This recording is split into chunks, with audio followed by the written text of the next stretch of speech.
नमस्कार साथियों, आप सभी का स्टार्ट साइंस क्लास में तहे दिल से स्वागत करता हूं। और आज हम पढ़ने वाले हैं कक्षा 10 का पॉलिटी चैप्टर नंबर का 2 है और चैप्टर का नाम है सत्ता में साझेदारी की कार्यकारिणी और ये पार्ट 2 वीडियो होगा। तो चलिए देर नहीं करते स्टार्ट करते हैं। आज कल मैंने आपको बताया था कि भारत में आपका शासन व्यवस्था कैसी है। तो संघात्मक शासन व्यवस्था, इसमें केंद्र सरकार और राज्य सरकार दोनों मिलकर शासन करती है। केंद्र आपका केंद्र में करेगी और राज्य आपका राज्य करेगी। लेकिन विशेष परिस्थितियों में आपका जो है ज्यादातर पावर किसके पास रहेगा, तो केंद्र के पास रहेगा। लेकिन इंग्लैंड जैसे देश में एकात्मक शासन चलता है और वहाँ पूरा का पूरा पावर जो है किसके पास रहेगा, केंद्र के पास रहेगा। लेकिन मतलब भाग्य आपका अच्छा है कि मतलब भारत के ही निवासी, मूल निवासी जो ऋषि सुनक है, जो हाल में इंग्लैंड के राष्ट्रपति बने हैं, वो कहाँ गए जी, भारत गए है। मतलब डायरेक्टली या इनडायरेक्टली आप कहिए तो भारत का ही वहाँ दबदबा है। और हाल ही में भाई साहब इंग्लैंड में ना आपका वहाँ पर पाठ भी आपका रामायण का करवाया गया था और भारत से ही मतलब ऋषि मुनियों को लेकर गया था। तो देखो साहब यहाँ बात करते हैं, भारत में राज्य कितने हैं, 28। आप सभी को पता है भारत में राज्य कितने हैं जी। फिर केंद्र शासित प्रदेश कितने हैं। अब बात करते हैं केंद्र शासित प्रदेश किसे कहा जाएगा। जिस प्रदेश में केंद्र का डायरेक्ट शासन चलता है उसे केंद्र शासित प्रदेश कहा जाता है। जिस प्रदेश पर क्या होता है, केंद्र का डायरेक्ट शासन चलता है उसे हम क्या बोलते हैं, केंद्र शासित प्रदेश कहते हैं। और केंद्र शासित प्रदेश की संख्या कितनी है जी, 8। ये भी आपके कई बार ऑब्जेक्टिव पूछा गया है कि केंद्र शासित प्रदेशों की संख्या कितना है, तो 8 है। अब देखिए साहब, जम्मू और कश्मीर को धारा 370 के तहत विशेष राज्य का दर्जा मिला है। जम्मू और कश्मीर को क्या जी, धारा 370 के तहत क्या जी, विशेष राज्य का दर्जा मिला। अब विशेष राज्य मतलब स्पेशल स्टेट, मतलब भाई साहब यहाँ पर आप कोई भी व्यवसाय नहीं कर सकते हैं, कोई रोजगार नहीं सकते हैं, यहाँ पर आप रह नहीं सकते हैं, रहते हैं दिक्कत होगी तो कोई इसका जिम्मेदारी सरकार नहीं लेगी, ठीक है। लेकिन जब मोदी की सरकार आई तो उसके बाद इन्होंने क्या किया, यहाँ से धारा 370 को हटा दिया। अब आप जम्मू कश्मीर को मतलब आपका है क्या, एक स्वतंत्र राज्य की तरह बना दिया गया और अब आप वहाँ पे व्यवसाय भी कर सकते हैं, वहाँ पर घर भी बना सकते हैं, वहाँ पे रह भी सकते हैं। तो ये थोड़ी पावर ऑफ मोदी, मतलब एक अच्छा काम कहा जाएगा। अब देखिए मणिपुर अरुणाचल प्रदेश, सुनिएगा ध्यान से, मणिपुर अरुणाचल प्रदेश और क्या जी, सिक्किम राज्य को विशेष छूट दिया गया। अब जिस प्रकार जम्मू कश्मीर में आपका स्पेशल नियम थे, उसी प्रकार मणिपुर, अरुणाचल प्रदेश और सिक्किम राज्य को भी क्या किया जी, विशेष छूट दिया गया है। और आपने अभी देखा भी होगा कि मणिपुर में आज भी अदंग जो घटनाएं जो है होती रहती है। आज पर मतलब मणिपुर की आपने घटनाएं क्या सुनी है, अनेकों पर घटनाएं मतलब देखने को मिलता है। और उसमें आपका है क्या, फिर से मतलब केंद्र सरकार और राज्य सरकार दोनों में बहुत ज्यादा कंट्रोवर्सी चलती है कि मतलब मणिपुर में मतलब केंद्र सरकार आकर नहीं बोली, ठीक है, अनेकों प्रकार। लेकिन आखिरी कर केंद्र सरकार ने आकर अपना बयान दिया और सही कहा कि मणिपुर के मतलब हित में मतलब हम व्यवस्था करेंगे और अच्छी तरह से व्यवस्था करेंगे। आगे ध्यान दीजिए जी, बात करते हैं संसद में कितने सदन होते हैं, संसद में कितना सदन होते हैं, एक लोकसभा का और एक राज्यसभा। एक और बात सुनिए, एक और, मणिपुर, अरुणाचल प्रदेश और सिक्किम राज्य को विशेष राज्य का छूट दिया गया है और ये किस धारा के तहत, धारा 370 के तहत। और आपसे यहाँ क्वेश्चन क्या पूछा जाएगा कि जम्मू कश्मीर में विशेष राज्य का दर्जा जो है किसने छीन लिया, मोदी जी। किसने जी, मोदी। या धारा 370 को किसने हटाया, मोदी, नरेंद्र मोदी। फिर आपसे पूछा जाए मणिपुर, अरुणाचल प्रदेश, सिक्किम को विशेष छूट दिया गया है किस धारा के तहत, धारा 371 के तहत। यहाँ 70, यहाँ 71। संसद के कितने सदन हैं, 2, एक लोकसभा और एक राज्यसभा। लोकसभा में कितने सीट होते हैं, 543। और जो लोकसभा से छटके जाएंगे वो कहाँ जाएंगे आदमी, वो जाएगा राज्यसभा। वो कहाँ जाएगा जी, राज्यसभा।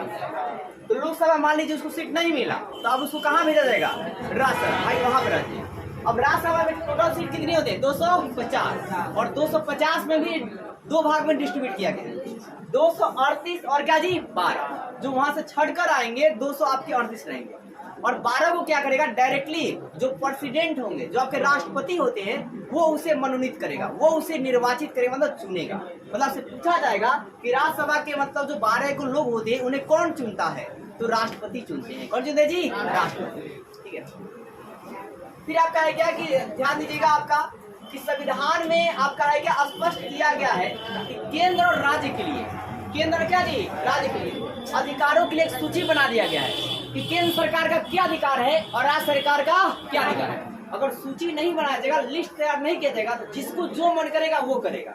अब ऐसे में और भी ज्यादा समस्याएं होने लगी, इसलिए हमारे जो IAS IPS जो लोग है ना, उन्होंने क्या किया कि एक सूची बना दिया, बोला कि केंद्र सरकार ये काम करेगी और राज्य सरकार ये काम करेगी। देखो साहब, मतलब मानो कि मतलब हाथ, सत्ता जो है उनके हाथ में है, केंद्र सरकार राज्य सरकार में, लेकिन कोई भी काम अपने अधिकारियों से पूछे बिना वो नहीं करते हैं, वही सलाह देते हैं। मतलब बड़े बड़े अधिकारी IAS जो IPS जो रहते हैं ना, जो केंद्र सरकार कंटेंट में रहते हैं, वही वो सलाह देते हैं, वही उनका भाषण रेडी करते हैं। उसके बाद वो इतना अच्छा भाषण दे पाते हैं। नहीं तो हर एक नेता जो है खुद के दम पर इतना अच्छा भाषण नहीं दे सकते, ठीक है। वो बहुत माइंड बिल्डअप वाले, मतलब पीछे से बैकअप रहता है, उसके बाद ही अच्छी वर्ड इतने निकल पाते हैं।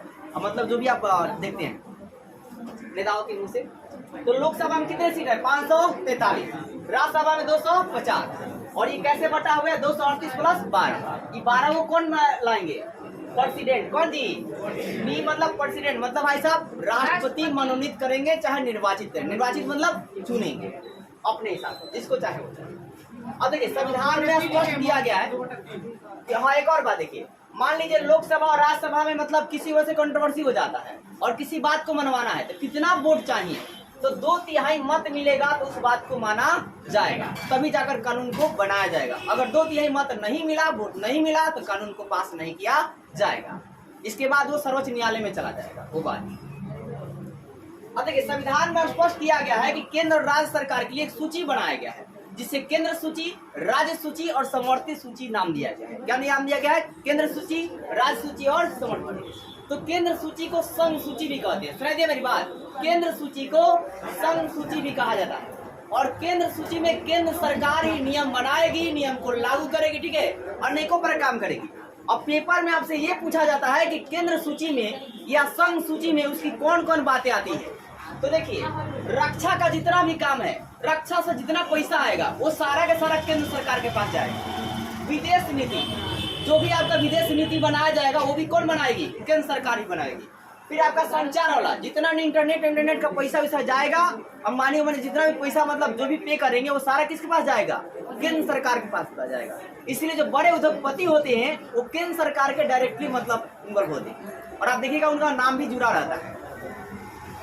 तो आपका है क्या? संचार, मतलब संचार समझना, कम्युनिकेशन सिस्टम मतलब इंटरनेट, मोबाइल वोबाइल जितना भी आपका है, ये सारा जो पैसा, जो टैक्स जो भरिएगा, GST आप भरिएगा, वो सब किसके पास जाएगा? केंद्र सरकार के पास जाएगा।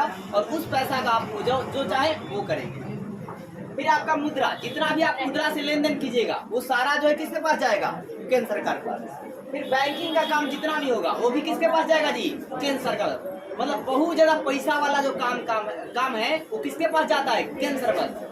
फिर कहा जाता है केंद्र सरकार मजबूत रहेगी, ज्यादा पैसा रहेगा तो जो चाहेगा वो खरीद सकता है, जो चाहेगा वो कर सकता है, इसलिए केंद्र के पास पैसा ज्यादा होना चाहिए। अब देखिए GST का मतलब क्या होता है समझ लीजिए। तो गुड्स सर्विस टैक्स, GST का मतलब जी गुड्स सर्विस टैक्स होता है। गुड्स का मतलब क्या होता है जी? वस्तुएं होता है। कहता जी वस्तु। देखिए GOO गुड, इसका मतलब अच्छा होता है, लेकिन इसमें एस लगा दीजिएगा ना तो गुड्स हो गया, और गुड्स का मतलब वस्तु, इकोनॉमिक्स का ये वर्ड है, ठीक है। तो है क्या? गुड्स एंड क्या जी? Service tax. तो गुड्स मतलब वस्तु है, एंड मतलब एवं, सर्विस मतलब सेवा, और टैक्स मतलब कर। मतलब GST का हिंदी होता है सेवा एवं वस्तु कर, ठीक है। क्या था जी? सेवा एवं वस्तु कर।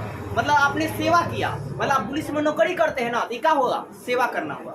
कोई टीचर में बन के नौकरी करता है, ये भी क्या हुआ? सेवा हुआ। अब कोई मान लीजिए वस्तु को बेचता है, व्यापार करता है, ठीक है, तो ये आपका क्या हुआ? मतलब व्यापार कर रहा है, ये अपना वस्तु को मतलब क्या बोलते हैं? वस्तु को बेच रहा है, तो इससे भी क्या मिलेगा? वो टैक्स किसी सरकार को देगा। देखिए हर एक जनता जो है सरकार को टैक्स देती है किसी ना किसी तरीके से।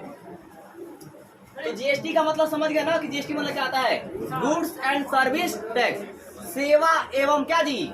मतलब वस्तु एवं क्या जी? सेवा कर। मतलब वस्तु के द्वारा जो आपने कमाया और अपने पास कुछ रखा, कुछ सरकार को टैक्स दिया। फिर आपने कोई नौकरी वोकरी किया, बैंक में चाहे किसी भी नौकरी किया, तो उसको सर्विस कहते हैं, ठीक है। और इसी को आपका तृतीय सर्विस सेक्टर से, सर्विस सेक्टर से ना ज्यादातर पैसा जाता है, सेवा क्षेत्र से। आप ये बात इकोनॉमिक्स में पढ़िएगा अभी। आगे याद दीजिए, राज्य सूची की बात करते हैं, तो राज्य सूची में जो भी नियम बनाएगी वो राज्य सरकार बनाएगी, ठीक है। अपना जो नियम चाहेगी वो बना सकती है। जैसे अभी नियम बना दिया ना राज्य सरकार कि भाई साहब क्या बोलते हैं, 9 बजे से लेकर 4 बजे तक कोचिंग को संस्था को नहीं चलाने हैं, नहीं तो कानूनन उस पर कार्रवाई की जाएगी। फिर आपका है कि 70% आपका मतलब हाजिरी होना चाहिए, लेकिन 70% हाजिरी को अब हटा दिया गया है आपके स्कूलों से। अब देखिए साहब, राज्य सरकार की बात करते हैं, तो यहाँ जितना भी जेल का काम होगा अपने राज्य में वो सारा राज्य सरकार देखेगी, उसे पैसा भी आएगा, राज्य सरकार लेगी। फिर जो शिक्षा का अपने एरिया में शिक्षा व्यवस्था कैसा करना है कैसा नहीं करना है वो सारे राज्य सरकार ही तय करेगी, केंद्र सरकार इसमें कोई हस्तक्षेप नहीं करेगा। अगर राज्य सरकार कह दिया कि एकदम हमको अच्छा वाला स्विमिंग पूल वाला स्कूल बनाना है तो केंद्र सरकार उसके लिए पैसा दे देगी। जैसे दिल्ली में आपका है क्या, केजरीवाल सरकार ने पैसा मांगा था, उसको नहीं मिला भाई साहब, स्विमिंग पूल बना भी इतना क्या 9 करोड़ के बना, बने बहुत हाई क्वालिटी की, ताकि उसमें भी बच्चे वहाँ के तैराक सीखे और आपको है कि अनेकों प्रकार खेलों में जीते, समझे। तो ऐसा बिहार में भी मतलब हो सकता है, बिहार के भी स्कूलों को भी ध्यान मतलब सरकार देगी तो बिहार में हो जाएगा। अभी आहिस्ता आहिस्ता थोड़ा बहुत ध्यान दे रही है।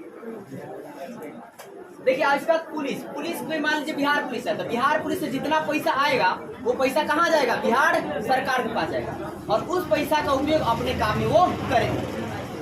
और फिर क्या साहब, शराब से भी जो पैसा आएगा वो भी कहाँ जाएगा, राज्य सरकार के पास ही जाता है। इसलिए मैक्सिमम राज्य सरकार शराब को बंद नहीं करती है, क्योंकि शराब से मैक्सिमम टैक्स आता है और उस टैक्सों से अनेकों काम जो है किया जाता है। कल भी मैं आपको बताया था।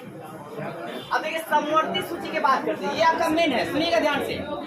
तो जिस सूची में केंद्र सरकार और राज्य सरकार दोनों अपने नियम को बनाती हैं और लागू करती हैं, ठीक है, तो उसी को समवर्ती सूची कहा जाता है। लेकिन विशेष परिस्थितियों में, सुनिएगा ध्यान से, विशेष परिस्थिति में अगर मान लीजिए कि राज्य सरकार ने भी नियम बना रहा है और केंद्र सरकार बना रहा है, लेकिन राज्य अगर आपको केंद्र सरकार को नियम अच्छा नहीं लग रहा है तो वैसे परिस्थिति में केंद्र सरकार के नियम को ही माना जाएगा, राज्य सरकार के नियम को नहीं माना जाएगा। मतलब समवर्ती सूची में ज्यादा पावर किसके पास है, केंद्र सरकार के पास है। मैंने पूरे क्लास के वीडियो में ही बताया है कि केंद्र के पास ज्यादा पावर रहता है, क्योंकि केंद्र आपको मजबूत रहेगा तो बाहरी आक्रमणों से वो बचा रहेगा।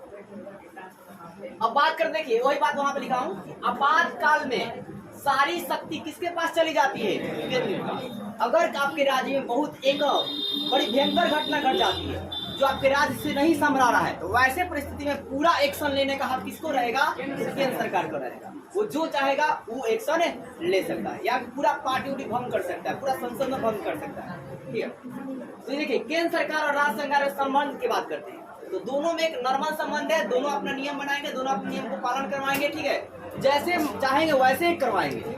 अगर कह दिए कि मतलब लाठी चार्ज करो तो लाठी चार्ज, जो आदेश देंगे ना वो करना पड़ेगा, ठीक है। फिर आपका है क्या, अपना दल, जैसा वो चाहेंगे अपना दल बना सकते हैं, जिस दल को चाहे वो जिस दल को मिल सकते हैं, जिस दल से, हाँ लेकिन हाँ अभद्र बयान वो नहीं दिलवा सकते। अगर वो आप अभद्र बयान दिलवाते हैं तो सांप्रदायिक हिंसा हो सकती है और सांप्रदायिक हिंसा के तहत उन पर कार्रवाई किया जा सकता है। फिर लेकिन आप कहा है कि अपनी अपनी पावर का भी वो लोग क्या कर सकते हैं, इस्तेमाल कर सकते हैं, ठीक है, जैसे चाहे वैसे कर सकते हैं। इसलिए किसी भी, देखिए स्टेट गवर्नमेंट्स के ना किसी से भी भाई साहब उलझना नहीं चाहिए। नहीं तो अभी आप देखे ना, एक पत्रकार मनीष कश्यप नाम सुने ना, एक आवाज के लिए उनको क्या किया गया, किसी तरह इधर से ना कर इधर कर, मतलब किसी तरह फंसा कर क्या अंदर ही, अभी तक ही अंदर ही रखा है लोग। 25 के बाद जब तक इलेक्शन खत्म नहीं होता तब तक वो नहीं आएंगे, इतना यकीन लग रही है। अगर आ भी जाते हैं तो फिर भी किसी ना किसी तरह ब्लेम लगाकर उनको खड़ा भी नहीं होने दिया जाएगा किसी भी पार्टी में। अब आगे देखिए, कभी कभी केंद्र सरकार और राज्य सरकार जो है, देखिए केंद्र सरकार ना भाई साहब राज्य सरकार क्या कर सकती है, भंग कर सकती है, मतलब पूरा का पूरा उसका मतलब संसद क्या करेगा, केंद्र सरकार क्या करेगा जी, राज्य सरकार को भंग कर देगा। ये सारे केंद्र और राज्य के संबंध है। तो जहाँ तक पावरफुल कौन रहेगा बताइए, केंद्र होता है कि राज्य होता है, केंद्र सरकार होता है। बोले कोई दिक्कत है आपको,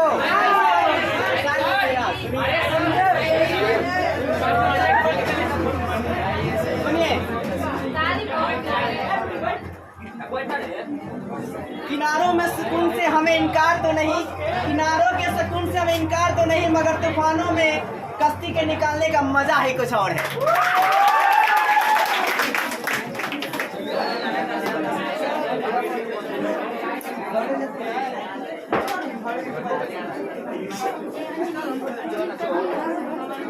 बस का सारा दीजिए देते हैं।